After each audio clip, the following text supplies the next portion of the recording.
Season of the Hunt has officially begun, and we're now on the hunt to find Wrathborn Hive and fallen targets, and cut them down both to reduce Xivu Arath's emerging power in the Tangled Shore and Dreaming City, as well as make sure Spider can still get his money, I mean Glimmer. We're also reintroduced to Prince Uldren, though now he goes by the Crow and his ghost Glint, though I think Pulled Pork was a much better name, but that's a different topic for another video I won't be making. Anyway, to even start the mission to kick off the season, there are some prerequisites that need to be done. First off, you need to have access to the moon and the Tangled Shore, which means you need to at least start the campaigns for Forsaken and Shadowkeep. But I don't own these expansions, you might be saying. All good. The first missions of both campaigns are free to all players, whether you own them or not, so go get those out of the way. For you New Light players, you also have to make sure that you finish the New Light campaign in the Cosmodrome. It takes about a couple hours at most, but it shouldn't be too bad for you. Once those items are checked off, make your way to the moon because you have to make sure Osiris doesn't do something stupid, which he normally does anyway, so just do your best. After that brief mission, you'll be sent to the Tangled Shore to talk to Spider, and learn more about what's going on with Xivu Arath and Crow's employment, I'll say, with Spider. From there you'll be given two quests, one of which is just the screen to use the new Cryptolith lure, similar to the chalice used for the menagerie in Season of Opulence. To even start the hunts though, you must first charge the lure, and that means you need to marathon strikes, crucible, or gambit matches. I chose to do it in strikes because it felt like the lure was charging faster for me than in PvP, but I've seen some say that the lures charge just as fast in PvP, so your mileage may vary. Mayhem is also up at the time of this recording, so that might be a better option for you. The lure itself holds 3 charges, so it's not as bad as charging it up once, doing one hunt, and then going back to charge it up again. The configuration window for the lure seems to be a slightly altered take on the chalice from Menagerie, because within the menu itself, you can choose from which of the available hunts you want to go on, and each hunt tells you right on the screen what loot drops from it. You can also mod the lure to remove certain perks from the weapons you get on completion, or even pick what stat your armor favors when it drops.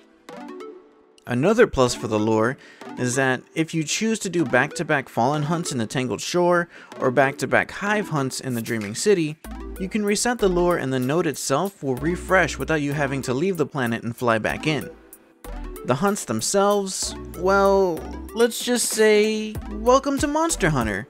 Or I guess this would be more like Monster Hunter Lite. You show up to the giant spire, drop the lure, and a boss enemy will spawn.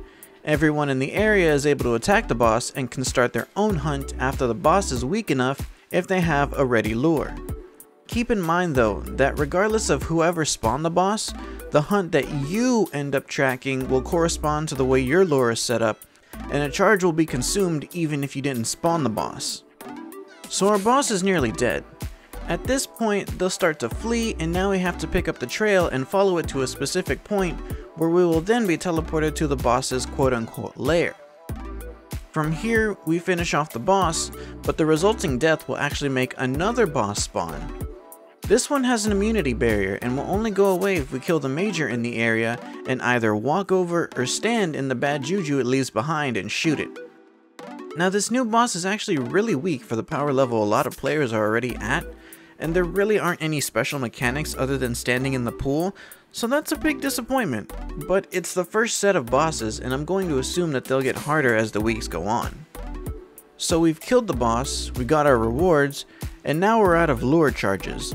Now we can either go fill the lure again, or if we have at least 20 recon data, we can head back to Crow in the Tangled Shore and turn those in to rank up our lure, which gives us access to more mods to customize our lures, more perks for the lure itself, and more hunts to go on. Crow also has a selection of hunt-related bounties, and you know that Destiny 2 is really just bounty simulator, so there you go. Overall, the loop is pretty straightforward. You charge the lure, slot the appropriate mutations in the lure, do the hunt, turn the recon data into Crow to make our lure better, and repeat the cycle until you're bored.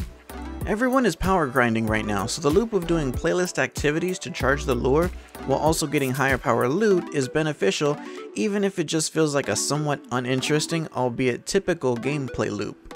Once more players are maxed out though, I'm really not sure how well this loop will hold up.